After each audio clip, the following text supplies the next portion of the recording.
Hello friends, welcome back to Rosh study. हम start करने जा रहे हैं नया चैप्टर जिसका नाम है नेशनलिज्म इन यूरोप। जिन लोगों को वर्ल्ड हिस्ट्री में बहुत इंटरेस्ट है उनके लिए ये चैप्टर काफ़ी ज़्यादा इंटरेस्टिंग होने वाला है और ये आपके सिलेबस के लिए भी एक इम्पॉर्टेंट चैप्टर है। बट चैप्टर स्टार्ट करने से पहले हमेशा की तरह आप सबके लिए एक क्वेश्चन। तो क्वेश्चन है कि किस ईयर में फ्रेंच रेवोल्यूशन स्टार्ट हुआ था। आप इसके बारे में सोचो और ट्राई करो। कमेंट सेक्शन आपका है और अगर इसका आंसर आपको आता है तो नीचे कमेंट सेक्शन में उसको लिखो। हमेशा की तरह इसका राइट आंसर मैं आपको प्रोवाइड करूंगा इस वीडियो के लास्ट में। So stay with us because there is a lot to know, a lot to discuss. But before we begin, अब आप सीबीएसई 11th इंजीनियरिंग आर्ट्स और ग्रेजुएशन के एग्जाम्स और एंट्रेंस टेस्ट की प्रिपरेशन घर बैठे और बेटर वे में कर सकते हैं with our free study material. इसके साथ आप डाउनलोड कर सकते हैं वेरियस बोर्ड्स और यूनिवर्सिटीज़ के syllabus from our website tutorbasket.com। और इसके साथ ट्यूटर बास्केट आपके लिए लाया है यूनिक और premium test series with exciting offers. और इसके साथ रेगुलर अपडेट्स के लिए आप हमको फॉलो कर सकते हैं on various social media platforms such as Twitter, Instagram and Facebook at Rosh study. तो ये जो चैप्टर है नेशनलिज्म इन यूरोप, यहाँ पर हमारा फोकस रहने वाला है इन 4 पॉइंट्स पर।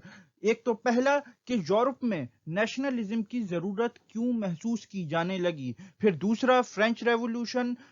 तीसरा making of nationalism in Europe and the age of revolution, the last point, जहां पर हम डिस्कस करेंगे unification of Italy and unification of Germany. तो चलिए हम स्टार्ट करते हैं इस चैप्टर का पहला लेक्चर। तो देखो, जब हम यूरोप में 18 और 19 सेंचुरी में जाते हैं तो वहां पर हमें राइज ऑफ नेशनलिज्म देखने को मिलता है और इसमें वेरियस पर्सनैलिटीज ने काफी ज्यादा कंट्रीब्यूट किया, जिसमें से एक बहुत ही फेमस फ्रेंच फिलोसोफर थे अर्नेस्ट रेनन।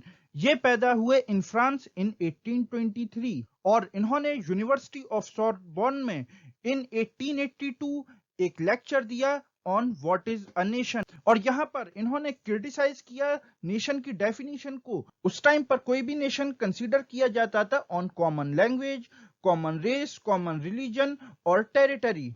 लेकिन जो अर्नेस्ट रेनन थे, इनका पॉइंट ऑफ व्यू इससे डिफरेंट था। रेनन के अकॉर्डिंग कोई भी नेशन यानी कि एक देश ये कल्मिनेशन है, मिक्सचर है ऑफ पास्ट ऑफ एंडीवर्स, यानी कि इतिहास में किए गए प्रयासों का, सैक्रिफाइसेस का और डिवोशंस का।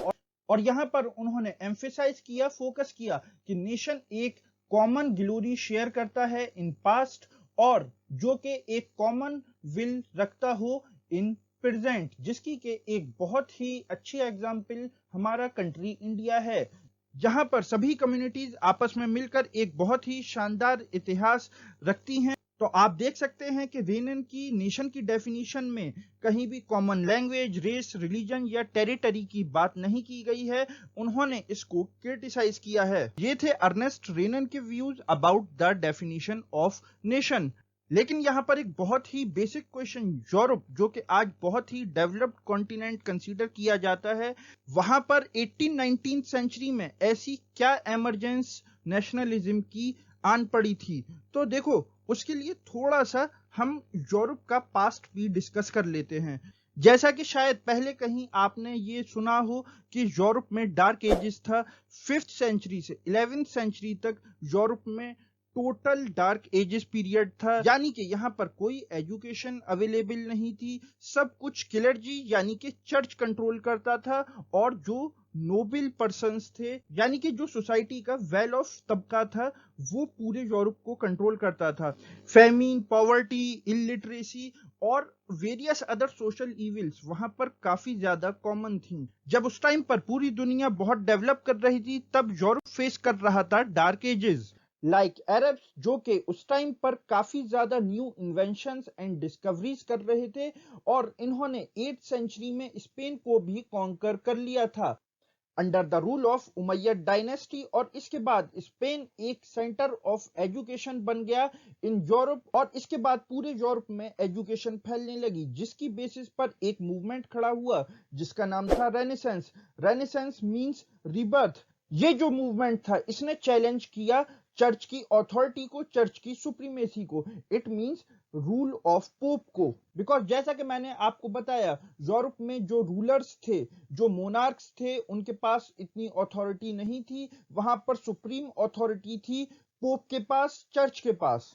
तो हम ये देखते हैं कि 11वीं सेंचुरी तक आते आते यूरोप में जो डार्क एजेस का पीरियड था वो डिक्लाइन करने लगता है। तो फिर उसके बाद जब चर्च की अथॉरिटी डिक्लाइन करने लगती है, चर्च की सुप्रीमेसी डिक्लाइन करने लगती है, तो 16th सेंचुरी आते आते हमें ये देखने को मिलता है कि यूरोप में काफी ज्यादा मोनार्कीज इमर्ज करने लगती हैं और 18th सेंचुरी तक ये मोनार्कीज यूरोप के अंदर काफी ज्यादा स्ट्रांग हो जाती हैं और मोनार्क्स यहाँ पर जो पोप थे उनसे पावर रीगेन करते हैं। बिकॉज जब चर्च का रूल था, मोनार्क्स वहां पर तब भी थे, बट वो पोप की अथॉरिटी को चैलेंज नहीं कर सकते थे।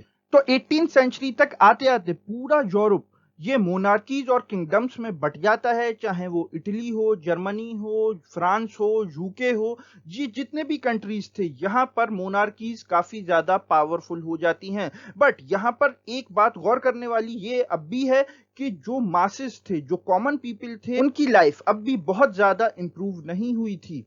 तो यहां पर 18th सेंचुरी के एंड में हमें यह देखने को मिलता है कि ये जो ऑटोक्रेटिक रूलर्स और मोनार्क्स थे, इनके अगेंस्ट एक रेवोल्यूशन यहां पर, एक मूवमेंट यहां पर डेवलप होता है जिसको फ्रेंच रेवोल्यूशन कहा जाता है। और जो फ्रेंच रेवोल्यूशन का प्रोडक्ट था वो थी डेमोक्रेसी। तो फ्रेंच रेवोल्यूशन ये तो एक काफी इंपॉर्टेंट और बड़ा टॉपिक है, इस पर मैं एक सेपरेट लेक्चर करूंगा। बट फ्रेंच रेवोल्यूशन जो वर्ल्ड की हिस्ट्री है उसको चेंज करने में एक इसने बहुत ही इंपॉर्टेंट और बड़ा रोल प्ले किया है। तो ये था नेशनलिज्म इन यूरोप का इंट्रोडक्शन और इसके आगे आने वाले लेक्चर्स में हम डिटेल में डिस्कस करेंगे French revolution, unification of Italy, unification of Germany and various other important topics. तो चलिए अब हम आते हैं अपने क्वेश्चन की तरफ। तो क्वेश्चन था कि किस ईयर में फ्रेंच रेवोल्यूशन स्टार्ट हुआ, और इसका राइट आंसर 1787 भी नहीं, 1788 भी नहीं, इसका राइट आंसर है 1789। तो मैं आशा करता हूं यहां पर आपको काफी कुछ जानने को मिला होगा। Thanks for listening, have a good day, okay, bye.